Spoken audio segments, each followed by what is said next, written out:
Hello everybody, this is the Wikstrand. So the word classic, it is a term that can be thrown around a lot, and sometimes just means that it is a movie that is old, or sometimes it just is something that a critic will throw out to make a movie feel bigger than it is. But there is no denying that Tarzan the Ape Man from 1932 is a stone cold classic. It is the first of many movies with Johnny Weissmuller as the titular character, and the movie where the classical catchphrase, or whatever you want to call it, is debuted. But a classic does not necessarily mean a good movie. I can understand why people gravitated towards this back in the 1930s, but this movie has aged horrendously on so many levels, and it puts on so many hurdles in front of it that it doesn't work. I take no pleasure in dismantling this movie, but it has to be done because I have to be fair. So this is my review of Tarzan the Ape Man.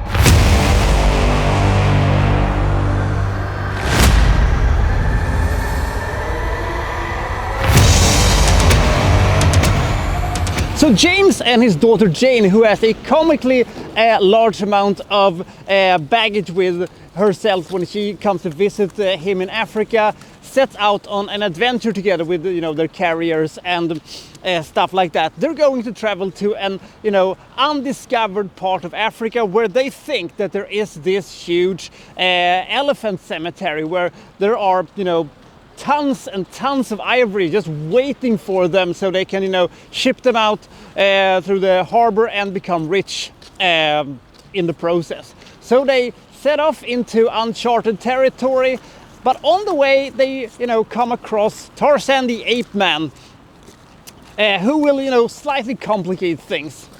And then really not that much is happening throughout the majority of the movie. Just in the last 20-25 minutes, when we actually have some plot that shows up. We'll get to that in a second. One of the main problems that this movie has is the fact that we don't have really that much going on.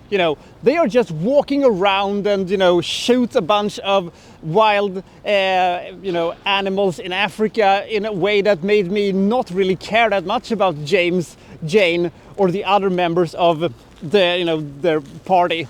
In fact, they're not very likable character at all, any of these people. Not Tarzan either, because he when Jane is not with him anymore, he basically treats this party as Jason Voorhees would do with Camp Crystal, and start killing people for no good reason, drowning them, strangling them and stuff like that. He's a serial killer essentially, so it's difficult to get attached to any of these characters. The sequence is with Jane and Tarzan, they sort of kind of worked, but neither Maureen O'Hara or Johnny Weissmuller is exactly, some bona fide super actor, so they cannot really drag this thing anyway either. So we are left with, them walking around, killing hippopotamuses and stuff like that. It just makes me feel, I'm so sorry for the hippopotamuses. And when Tarzan is going to show what a badass he is, he shanks a bunch of lions in a very realistic fashion, a bit maybe too realistic for my taste. Are we sure that those lions weren't actually killed on set for the purpose of this movie? And because we don't really have a strong plot in this one, it's really difficult to get attached to anything. I mean, the sequences when Tarzan is swinging through the vines and doing his Tarzan thing, they look kind of okay, but it's just not a lot of things happening. And then when they get abducted by the dwarf little people, native people, not the pygmies apparently, and Tarzan gets to fight the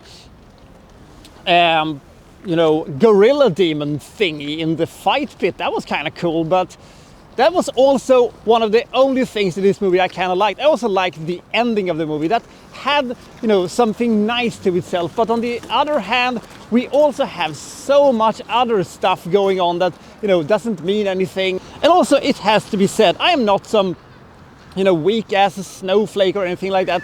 I am willing to accept just about anything when it comes to, you know, presenting something for the purpose of entertainment or culture or anything like that. But even I have to say that this movie is kind of racist when it comes to its depiction of the Africans. We're talking, you know, Tintin in the Congo levels of disrespectful, and it was a bit jarring in some points. So I was like, Jesus Christ. Speaking of that, by the way, and speaking of something that hasn't aged very well, when they're, you know, walking around and, you know, having, you know, the description of different tribes that they're seeing, they're basically walking in front of stock footage, which, you know, is some kind of a primitive version of green screen. It looks utterly awful. So in many ways, this movie has aged horribly, not just in the you know, perception of different culture aspect, but in the technical aspect, this movie looks horrible in many ways.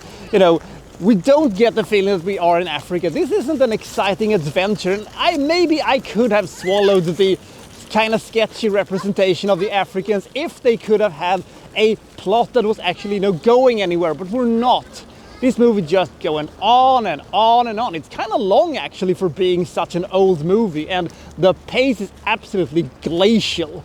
I mean, Johnny Weissmuller looks the part, but I don't know, for some reason it's always been difficult to present Tarzan as a interesting character anytime, you know, when they have done attempts to make movies about Tarzan. I absolutely hate the Bo Derek movie that they did in '81. I thought that the version with Alexander Skarsgård that came out, almost 10 years ago was very boring and incredibly dull and kind of lame. The only movie that I think has kind of gotten the gist of the whole thing is actually the Disney version that came out in '99. It is not one of their better animated movies, but it is leaps and bounds better than this one. And speaking about leaps and bounds better than this one, if you want to see an actually kind of okay Johnny Weissmuller Tarzan movie, Tarzan and the Green Goddess is actually a kind of decent movie. Not a great movie, but leaps and bounds better than this one. I cannot recommend this with any sincerity whatsoever. This is just something that you should watch if you want to see this from an, you know, historical point of view, and, you know, seeing the humble beginnings of what would become, you know, a dozen or so Johnny Weissmuller starred Tarzan movies. And of course it's curiosity value, but there is no real reason to see it otherwise. This is a B movie from the 1930s that has survived somehow and is still regarded as somewhat of a classic, and I can understand why people would like this one, but I just didn't care. Is it unfair to critique a movie from 1932 with today's eyes? Maybe it is unfair, but I'm going to do it anyway. It's boring and slow, the characters are unlikable, and the pace is absolutely horrendously bad. I give this movie 20 points. They just don't have an interesting story to put Tarzan into. If they could have had, you know, the abduction thing happening a lot sooner, then maybe we could have, you know, gotten something out of this one. But now, this is just a movie I'm waiting for to, you know, be over with. So take that for what you will. So which version is your favorite when it comes to the Tarzan adaptation throughout the years? And do you think this movie is good, or do you think that it is a movie that, you know, time has just run away from? Comment below and I'll see you next time from, well, so-and-so reviewing, well, such and such. Thank you for watching. Thank you very much.